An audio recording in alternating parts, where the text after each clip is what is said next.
So everyone, please welcome Dr. Lau, and I'll pass the microphone to you, Dr. Lau.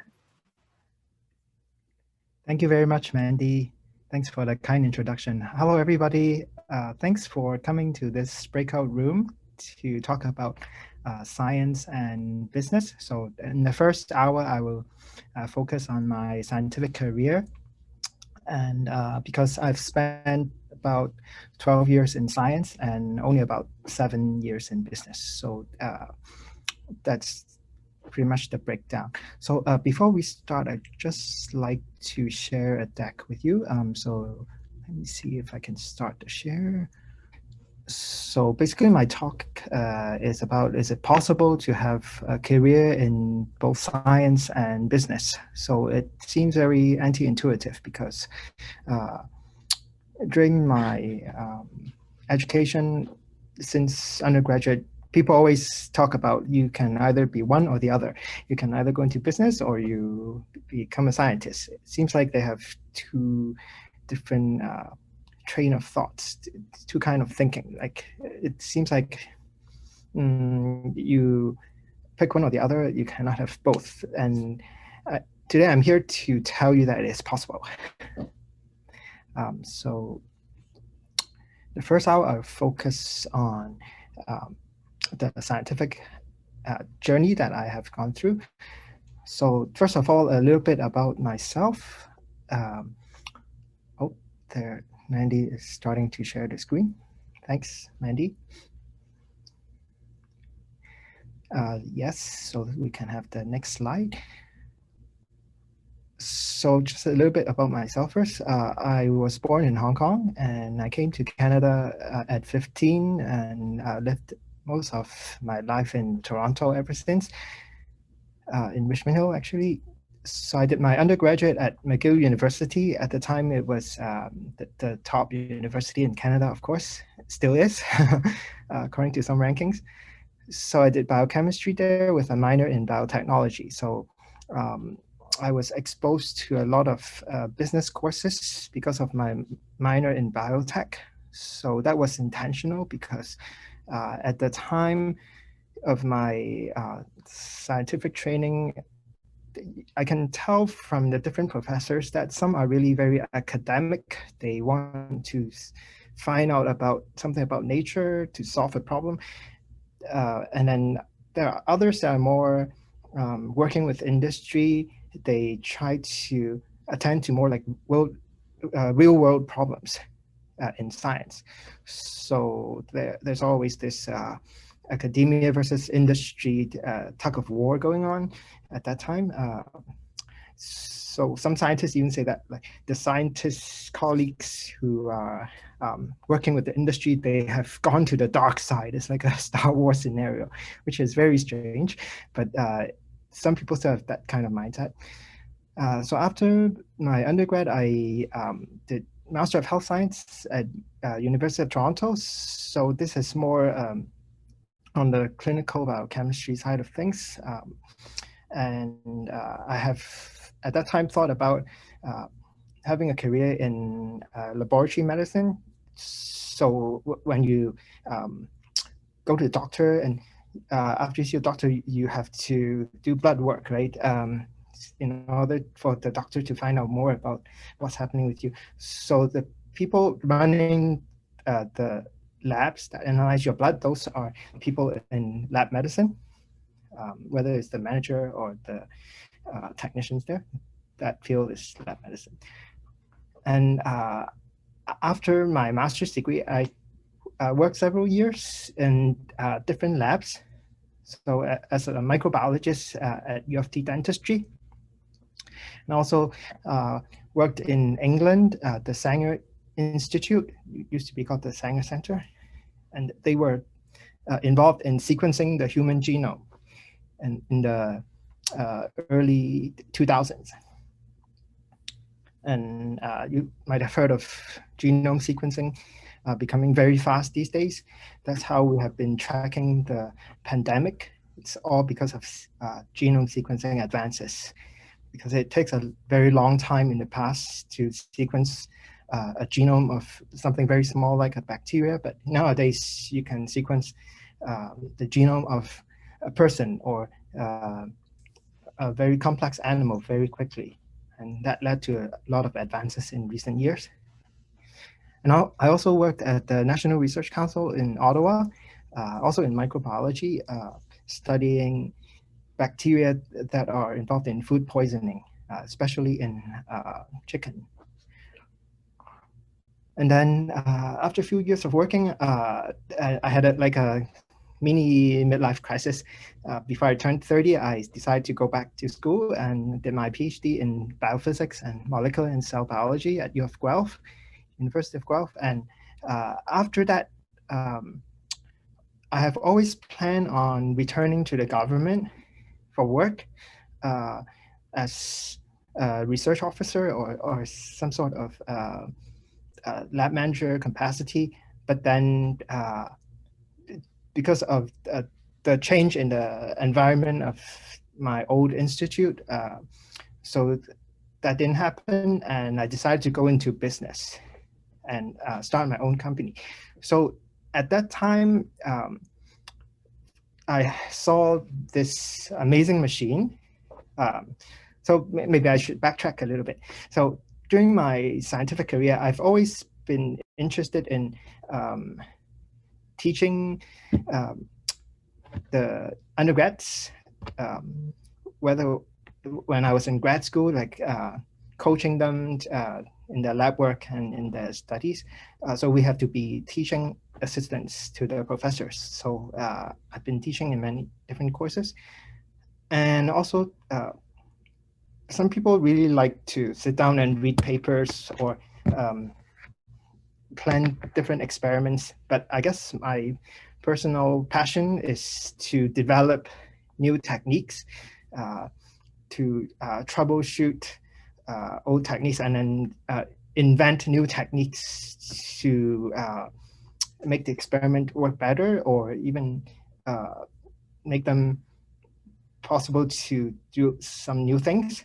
So that is my passion. So when during my postdoctoral research, one time I went to the US and I saw this amazing machine, which totally blew my mind. It's a 3D printer. So this was in the early, around 2010, about a bit over 10 years ago. And I was like, whoa, it's like a magic box. You can make anything you think possible. It's like, it's the one thing that can help you become an inventor. You can, like, the sky is the limit. This is going to be like how the internet was in its infancy in the 1990s, and then everything just exploded. So 3D printing was like that to me at the time. So I decided to start a 3D printing company to also educate people about 3D printing and 3D design, how to create new things, and also to facilitate the equipment. Like, we will carry the best 3D printers as well, and sell them to schools and government businesses to make this a more popular or more universally accepted industry, right? It was a very new industry at the time. So in 2014, I started Makerwish to be an educational 3D printing company. And I always liked to quote Wayne Gretzky. So he said, "Don't skate to the puck. You have to skate to where the puck is going," right? So at the time, like, 3D printing is brand new and not many people knew about it. And every other day we get phone calls asking us, do you guys print boxes? Like I mean the printing on boxes, or do you guys print labels on water bottles and things like that? So people have no idea what 3D printing is. They thought, okay, so you print something on a label and then put it on an object that's 3D printing, and So we find that we really need to educate people more about this. And it's a brand new technology that it's actually not brand new. It's a technology from the 80s that was invented, but it was very expensive for many years and with a lot of patents around the technology so that smaller companies cannot make similar equipment for the public. But around 2008, that all changed. So I will talk about that later on in the next hour, of course. And finally, 4 years ago, I started a drone school that would train drone pilots. And we'll also talk about that more in the next hour. So we can go on to the next slide, please, Mandy. So how do you get started in science? Well, first of all, let me be honest, a scientific career is not something for everyone because you have to be very patient and very resistant to being bored, which is in this day and age, especially for the generation that grew up with the internet. It's you click here, click there, you never finish reading anything. So it's not easy to be a scientist because you have to be extremely patient, and things are not like what you see on TV, like shows like CSI or well, I'm dating myself. Some newer shows that you see glamorous people doing science and solving big problems and saving the world. It's not like that. It's much more like a daily grind if you are to go into science. But of course, scientific education can be a good foundation for many different careers. So for myself, I'm kind of a nerd growing up. Like when I was a teenager, I used to read a lot of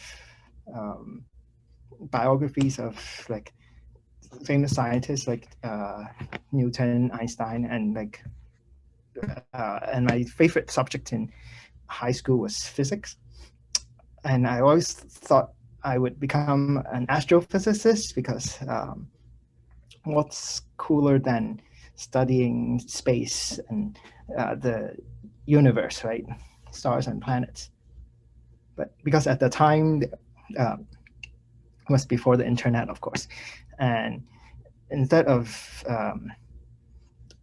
wanting to become a YouTuber like the kids nowadays, of course, most young people want to be like astronauts and scientists because they see all these cool NASA missions at the time, studying other planets and things like that. So I wanted to be an astronomer or an astrophysicist. But then, of course, like a typical Chinese family, like your parents want you to be doctors and lawyers, right? So like astronomer is like, how do you make a living even? Like that's so remote. So I ended up getting very good marks in physics. But the funny thing is when I entered university, I had this scholarship and it wouldn't allow me to study. My first choice was like to study physiology and physics, like a double major. And my scholarship wouldn't allow me to do that because they think it's not, it's kind of more interdisciplinary. So somehow there are some weird criteria. So, but instead I chose biochemistry, which the scholarship allowed me to do that. This is the Canada scholarship back in the 90s. So they paid for like full tuition and more, but so like you cannot just give it away. So I chose biochemistry instead. And also a lot of biochemistry people, they can go on to other careers like medical careers or scientific careers. So that was cool. And also there's one movie that kind of changed my career path. Of course, it's Jurassic Park in the 90s, which it came out the year that I have to choose my major. So with Mr. DNA, of course, I chose biochemistry. But then there's always some ideas of maybe you just don't do science for science sake. You have to kind of contribute to improving the world, right? So maybe I should learn something in biotech, because biotech was like a buzzword in the 90s. It's like everyone wants to talk about biotech at the time. So I minored in biotechnology, and which allowed me to take a lot of courses in business to look at the applied side of the natural sciences. So not like the applied side of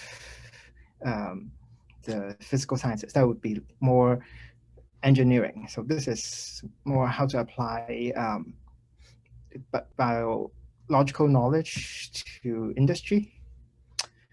So that's how I got involved in biochem and biotech, with a lot of influence from different directions. And then after my undergrad, so the one area that biochem can really help people like immediately, not 20 years down the road, is clinical biochemistry. So you learn all about how the different blood tests and things work in the lab, and then those are like actually one discipline of the medical students. They also have to learn about some of this clinical biochemistry. But instead, I have thought about becoming a clinical biochemist, which is like the person running those labs that analyze blood work for the doctors when they write you the blood tests. Then you have to go there, and so those people managing those labs, those are clinical biochemists, and it's a very stable career path. But I ended up not going in that direction because there's also more studies involved, and I find that I'm more someone who is interested in many different areas, and so I did not choose that career path. I became a microbiologist and worked at the University of Toronto School of Dentistry, so studying the bacteria that cause dental cavities.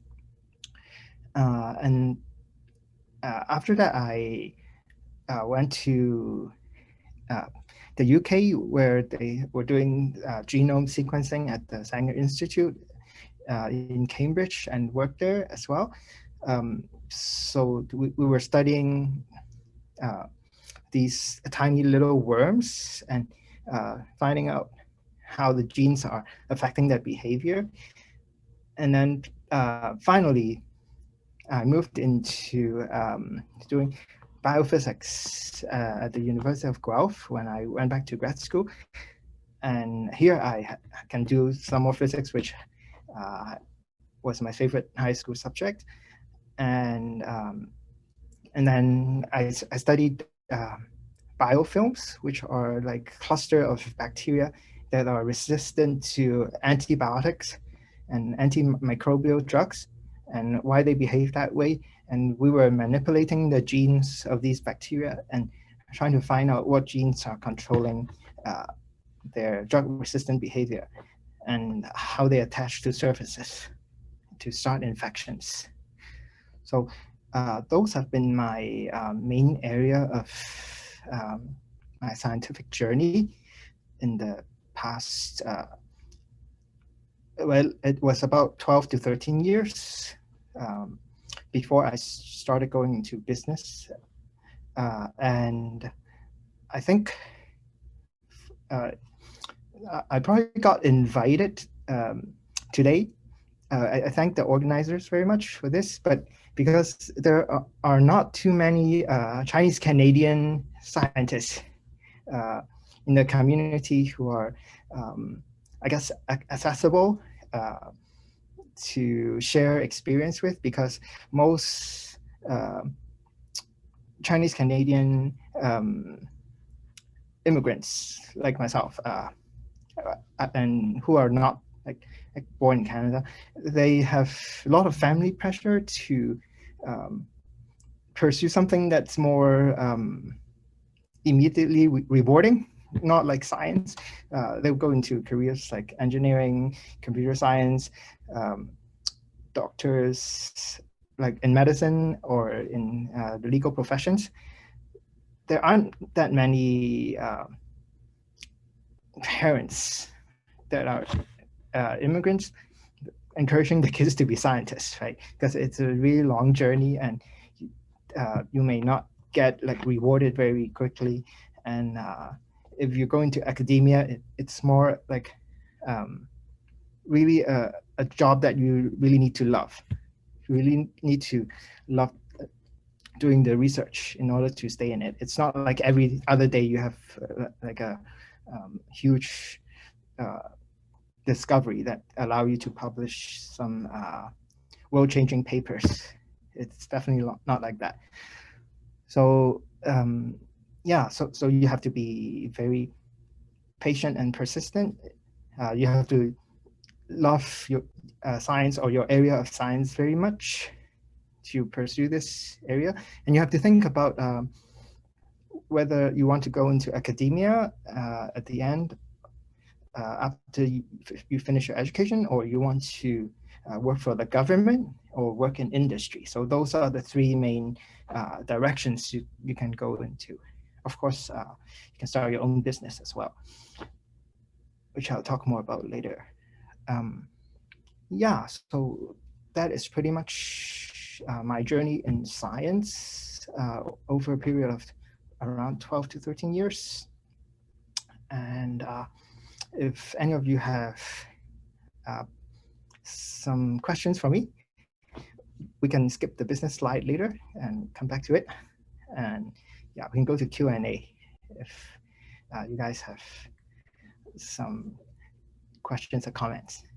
Thank you. Thank you, Dr. Lau, for your detailed sharing. You've covered a lot of your work, the timeline and the places you've worked with, and there are a lot of big terms, I'm sure, for a lot of you here. Even I have never heard of biophysics before I read your biography. So I'm sure there will be a lot of questions. So everyone, if you are interested and you have some questions for Dr. Lau, please leave them in the chat box below on the right side, and I'll help you ask them. And so first of all, we have a question from Brian. He was wondering why Dr. Lau, you have studied for many years and you can still start your company. So he wonders how you could summon up all the financial resources to do this adventure that we believe, a lot of people believe, takes a lot of money. Yeah. Thank you, Mandy, and thank you for the questions, Brian. I have mentioned briefly, but maybe I can highlight it again. So I did not do all my studies like continuously. So after my master's degree, I actually worked about 5 years. Yes, it was 5 years. So I actually have to save up money and like, I guess, buy a house. And then for my business, I have to use a value of my property to like help me start the business. So you don't really need your parents to support you to start a business. Of course, that would be nice. But for myself, of course, they help a little bit, but not enough for me to start a business without my own savings. Yeah. So your other question is about chicken food poisoning. Oh, yes. That's a funny question. So the bacteria that we were studying was responsible for diarrhea in young children it's the most common cause of that, and with small kids it can be fatal sometimes, so that's why it's important. And then we have also got a third question from Brian. Thank you for your questions again. And he asked whether your parents also worked in the biotechnology field, or whether you have been influenced by them to go into the scientific industry and the research profession to some extent. Yeah, thank you. So no, my parents are not scientists. So, my dad is in business. I'm the only scientist in my immediate family. My brothers are both engineers. So I think the influence is mostly from looking up to other family members, maybe like the well, I have an uncle who's a chemist. I have a cousin who is a doctor. So it doesn't have to be your immediate family that inspires you. It could be friends or other people too. Yeah. And then another question from Dick Paul. Have you worked on COVID research? Dr. Lau. Sorry, can you repeat the question? He was asking whether you have worked on research for COVID-19. Oh, I see. Right. No, I have not, because for the past 7 years, I have been running my business already. So I haven't done any scientific research in the past 7 years. Yes, but I have read up a lot about COVID-19, and in order to go through grad school, you have to read a lot of papers, and you kind of train yourself to learn new things. Yeah, so that's the value of a PhD, I think, if you ask me. It definitely is not something to pursue if you are not thinking about going into academia, because it actually closes a lot of doors. Yeah. Mm-hmm. Thank you, Dr. Lau. And we still have some time, so we can go on with the questions. So could you please elaborate more on your transition from being a science-driven expert to someone with a business mindset? And what were the challenges in the transition? Thanks. So, of course, there are many challenges. I think fundamentally, I always have some business mindset. I wanted to, even as an undergrad, to do something in biotech for a long time. So it's not like suddenly one day there was lightning striking me and I had this new idea of starting businesses. But it's a matter of starting what kind of business. And for me, like, there are moments in your life that's like an epiphany, and for me, like, seeing a machine that can make anything is just incredible. So that's why I decided to do something in 3D printing, and also because 3D printing has a lot of different applications. Right now we have customers who are dentists. They're making models for their patients. We have customers who are using them for jewelry, or using them for models to educate, or even for educating students, even medical students. They look at anatomical models. That's also possible. So I think the transition is not that dramatic, but to be honest, it is also affected by the things that you're going through. Because for myself, I have always planned on returning to the government after my PhD to be a government researcher, but then the environment changed. So my institute became more like working very closely with industry because the government changed, and those positions are no longer available. So it kind of put some pressure on me to think about starting my own business as well, because becoming an entrepreneur is very scary for most people, because like you don't have the stability anymore. and you have to find your own customers, and it's not an easy transition for a scientist for sure, but it's possible. Thank you, Dr. Lau, for the reassurance that a lot of youngsters here need, including me, that things are really possible when you study your material, you know your knowledge, and you're brave to start new adventures. So we've got some questions regarding your international experience. So Tim asked this question. He said that you have a lot of international experience that many of us can only dream of. However, in general, what advice or comments can you provide for new Canadian immigrants seeking to find local life science jobs in the industry? Thank you. Thanks, Tim, for the question. So my advice would be, it really depends on what stage of your career you're at for the new immigrant, like whether you have finished university, you arrived here, or you just came here after high school, or you have an advanced degree already when you arrive.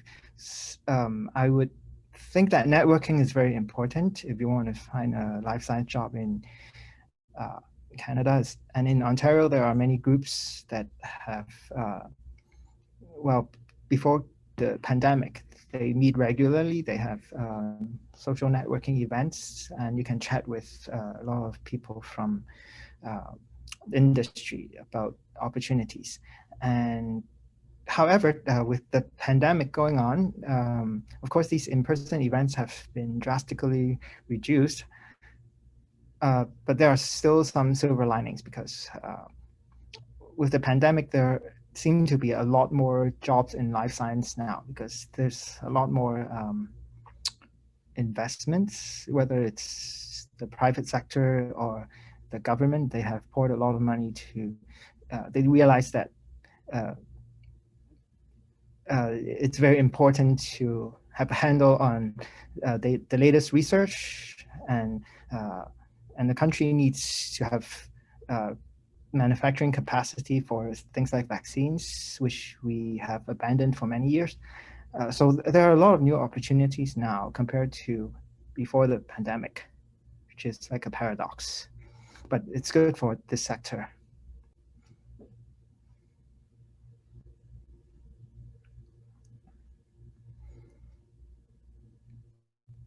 Oh, sorry. Oh, sorry, Dr. Lau, I didn't realize I was muted. Sorry, everyone. So thanks for your answer for the last question. And there's another question from Owen. And then the question is, does the fact that you have had a strong science background help or hinder you in succeeding in your business development? That is, would you rather have started your business earlier? That's the question. Thanks, Dr. Lau. Thanks, Owen, for the question. So the question is whether my scientific background has helped me in business development or not. So I would say that it has both helped and hindered, of course, but help more than hindered. So an example of helping would be last year, at the beginning of the pandemic, we made a lot of face shields for hospitals and clinics across Ontario. And it's good to have a scientific background, because then people will, so we have to apply for a license from Health Canada to do that. And it's definitely helpful if your product has some relation to health or science. They will trust your application much more. A few years ago, I also helped started a makerspace in Newmarket, and so my background also helped a bit. This is like a community hub for people to co-work together and develop new products and things. So yeah, the makerspace is called New Make It. It's still running by my friends. So these things, of course, the scientific knowledge will help, but there are other things that will hinder a bit. Like with a scientific mindset, you would be I guess, overthinking sometimes about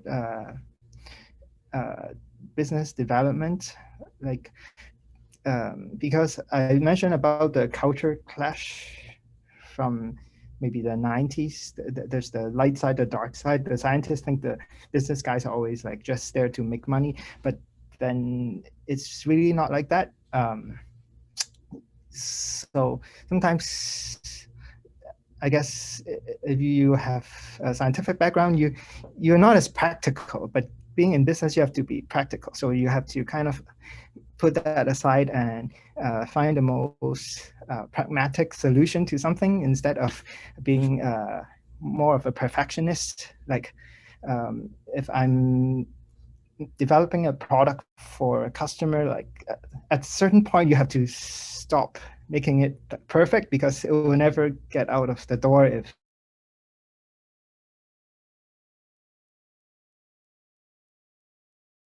you keep on the hindrance. You have to be more pragmatic. Yeah, so I have to kind of hold myself back. Oh, okay, that's it. Out the door.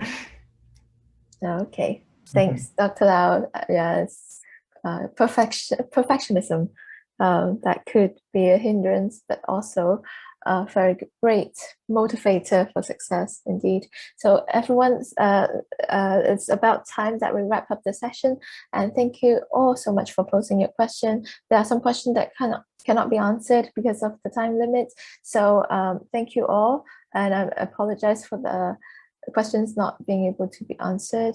And finally, there is this survey that and we would like to express our sincere gratitude for Dr. Lau today for giving his sincere sharing and opening up about a lot of secrets about his business and his scientific life and the transition. So all of that are not available on the internet. And so definitely thank you all for your participation as well and for being here to just join in the discussion.